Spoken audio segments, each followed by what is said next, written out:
In this video, we're looking at FOIP, Face over IP. We've got a phone, we've got a £20 cheap action camera, and then we've got a mirrorless camera, which is nice and fancy. So we're going to compare them, we're going to see which is the winner, and we're going to see what we can learn for you guys. Let's get into it. So here we have DroidCam on my Pixel 3a. So it's a few years old smartphone. It's over Wi-Fi, and I can kind of tell you immediately that it feels a bit laggy. So as I'm moving my mouth, you then have got the calibration screen on the right and then the in-game screen. It doesn't feel that snappy. There seems to be an issue as well in terms of the camera on the phone is quite wide, so I'm not that close. My face isn't taking up much of the space in the screen, and it seems as though the tracking will drop in and out. So if I turn away and then turn back from here, it's not going to track. If I get closer, it will then pick me back up, and then I can move back. So it works. The face moves. Find myself some more heads. Very nice haircut. It definitely works, and for a free solution, you can't really complain. It does the job. And we've gone for a bit of low light, just so we can see. I've closed all the curtains, and then it might actually be helping the contrast. I've got a little light on here, and it seems to be tracking me pretty well. If I turn the light off over here, it's actually doing okay still. So it will still track me in fairly decent. The room's quite dark here. It's just got rid of that little pink light in the background. But yeah, actually that's better than I thought it would be. I didn't think it would really work at all in this sort of dim conditions, but yeah, it seems to be okay. Here we have the £20 rip-off GoPro action cam underwater, whatever, my daughter's £20 camera, and immediately compared to the DroidCam, compared to over the Wi-Fi phone webcam, this feels much better. So it's immediately snappier. If I turn away, it will immediately come back in, and actually as I move my mouth, the response on the screen is good. Yeah, so this is pretty decent really. I don't really know why you'd want to spend much more than this. So you can see here on the screen it's only tracking at 25 FPS, but it's not really making any difference. There's no issue with that. So here we go, we've closed the curtains. There's limited light in the room. We've got the little little light on just to brighten up my face, and that's working fine. Let's just turn that off. And that's quite dark now, but still, there we go. So it's lost it there. If I get any closer, yeah, it'll pick it up. So yeah, low light, potentially if you're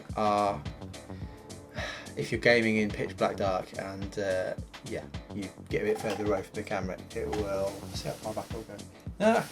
Maybe that's just a bit of one-off. Yeah, there's some weird glitches as you saw just there with this particular camera that came up, but I don't think that's probably going to be normal for most cameras. But yeah, in theory this works fine actually in lower light conditions, so that's good. Okay, and here we have the A5100 Sony mirrorless camera with a fairly decent lens on it that lets in lots and lots of light, and immediately it is really snappy. So I know I said the last one was quick, but the main difference between this one is this one, as you can see over here, is capturing at 60 frames per second, and it feels real time. So yeah, my mouth movement is, yeah, it just goes as I do it, and as I move my head, there's no sense of desync, good star citizen word. It doesn't feel there's any sense of desync between my actual movements and actually what I'm seeing on the screen, both in the calibration screen and on the actual face. So that is interesting, because I didn't think there'd be much difference between the just the cheapy webcam and this. And I'm not suggesting you go out and spend, man, yeah, this would have been maybe £400, maybe slightly more than, no, probably about £400 before lockdown. Obviously I had this camera before camera prices and webcams and everything went crazy, so I imagine this is actually a bit more expensive now. But nobody should just go and spend this just for a bit of Star Citizen FOIP. If you have some sort of technology like this hanging around, then that would be probably preferable. What is interesting actually, and maybe what you should pay attention to if you're buying, say, a webcam for FOIP, is actually, I'm surprised, but the 60 FPS does seem to make quite a bit of difference. It feels quite a lot smoother.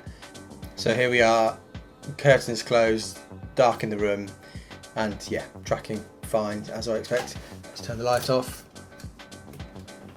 Still even darker, but yeah, I imagine this will probably track quite dark actually, because it is yeah, just a much fancier camera. Much more light is being able to be let in by the lens.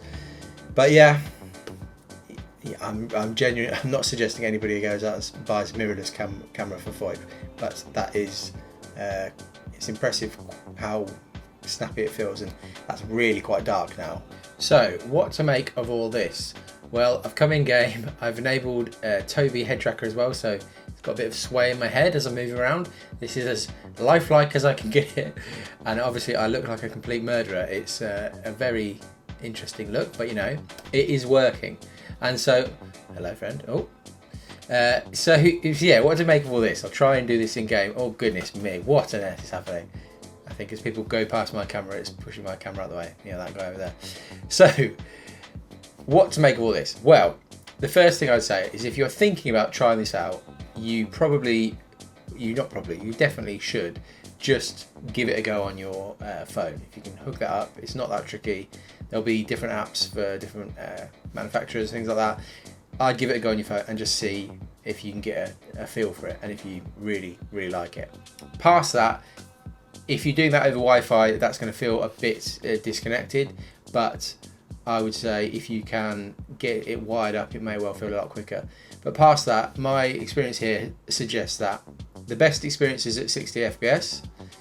That seems to be the case, and if you can get any sort of cheap webcam camera, anything like that can be used as a webcam that will hit 60 FPS, you're probably good. You can question how much use this is really in game, and obviously it looks pretty janky, let's say, but that's down to you. There are people who will use this for cinematics, for role playing, all sorts of things, and yeah, it is quite fun when somebody walks up to you and their face is moving. Hello there. So yeah, I'll leave it up to you whether you actually think, nice chair walking there, I'll leave it up to you whether you actually think it's worth doing, but if you want to just try it out, definitely give it a go on your phone. And yeah, I imagine it's probably more fun with people, with friends, if you're playing with people, rather than just walking around on your own.